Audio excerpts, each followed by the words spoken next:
نبدأ بالصلاة على رسولنا الكريم محمد صلى الله عليه وسلم، فصلوا على خير البشر. بكلمات جارحة زوجة حكيم السابقة تكشف السبب الحقيقي لانفصالهما.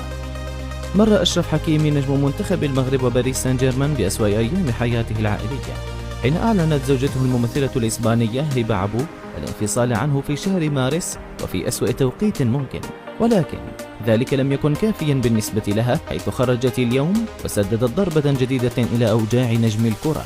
أخبار الانفصال ظهرت على السطح بالتزامن مع اتهام حكيمي في قضية مخلة، ليربط الجميع بين الطلاق وبين اتهام حكيمي الذي كان بالنسبة لأي زوجة مزيج من التعدي والخيانة.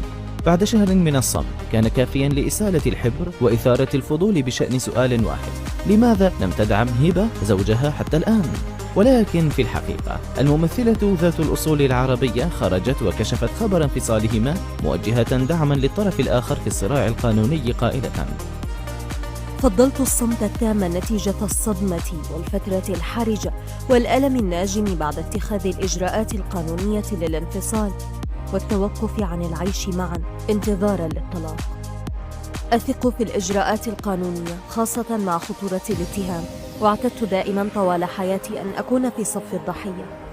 لتضع خط نهاية لزواجهما الذي استمر ل3 سنوات وأثمر عن طفلين، ولكن الضربات ناحية حكيمي لم تتوقف عند ذلك الحد، حيث قيل إنها طلبت 10 ملايين يورو لإنهاء الطلاق، بينما عرض حكيمي 2 مليون فقط، نظرا لأنه كتب ثروته وأملاكه باسم والدته.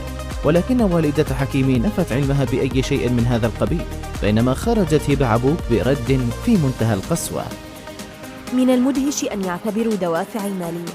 عندما بدأت علاقتي مع حكيمي لم يكن يجني الكثير من المال، كنت أغنى وأشهر منه.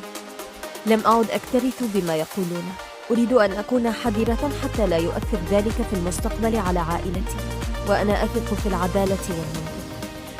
حكيمي من جانبه امتنع عن الرد تماما، بينما يصر فريقه القانوني أن القضية الموجهة ضده ليست أكثر من عملية ابتزاز، ولكن صمت النجم المغربي أثار المزيد من الفضول قبل ظهور المفاجأة الأكبر، وهي أن القضية لم تكن سبب انفصال زوجته عنه من الأساس، فقد كانا يعيشان بشكل منفصل عن بعضهما البعض بالفعل قبل ظهور أنباء القضية بفترة، وهو ما كشفته هبة عبوك، وهي توجه ضربة جديدة ربما لن تكون الأخيرة لشريكها السابق. فبعد أن قالت أنها سامحته وأن ما يجمعهما الآن هو الاحترام، أكملت كلامها قائلة: الحب يجب أن يكون صادقاً دائماً. بالطبع أبحث عن الحب، ولكني الآن متطلبة أكثر. أشترط أن يكون شخصاً صاحب قيم ومبادئ. والرسالة أوضح من أن يتم تفسيرها، فهل سيكسر حكيمي صمته أخيراً تجاه أم أولاده؟